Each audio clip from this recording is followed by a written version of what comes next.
હાલો વાગવામાં તો 5:15 જેવું થાય છે અને આજ આપણે જવું છે ધૂસું લેવા.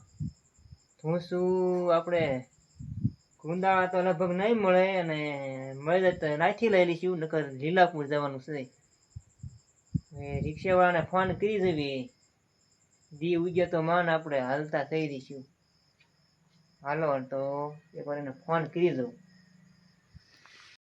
વાગી ગયા છે હાજકના 3:30 જેવું થઈ ગયું છે. હા જો આપણે બળદને નીર નાખી દેવી છે. આજ હાજકના જોડવા છે એટલે એકવાર આ ધૂસું રહ્યું ને નાખી દેવી.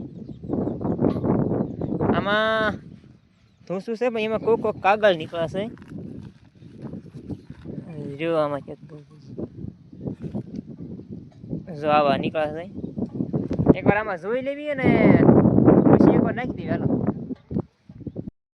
જો આપણે હવે બળદને નીર નાખી દીધી છે. જો આ બળદ નીર ખાવા માંડ્યા. અહીંથી એકવાર જવું છે માંડવીમાં. બળદ નીર ખાઈ રહ્યા ને કાલે ઘડીક બેસી પછી જોડી દીધી. હાલો હવે આપણે જો બળદ જોડી દીધા છે. હા જો વાયર અહીં આડો છે ને, જા હકેલવાનું છે, હકેલ લેવી. વારી ઘણી આમાં અધેર લેવું પડે.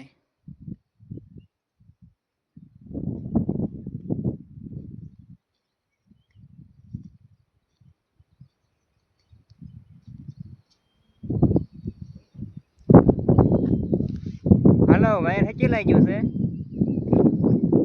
હાંકવા મળ્યું. તો હવે બળદ આપણે છોડી નાખ્યા છે અને બળદને નાયને બાંધતા અહીંયા સુધી હાલી નથી રહ્યું. હાંકવાનું બાકી રહી ગયું છે. સવારમાં હવે પાછા જઈશું હાંકવા. આજ સાંજ પડી ગઈ એટલે નાયને બાંધતા અહીંયા અને નીણી ના નાખતા અહીંયા સુધી અને હજી થોડુંક જઈશું તો નાખી દઈશું. હજી તો બસ હવે આજના વિડીયોમાં બસ આટલું જ. હવે મળીએ કાલે નવા વિડીયોમાં. ત્યાં સુધી આવજો.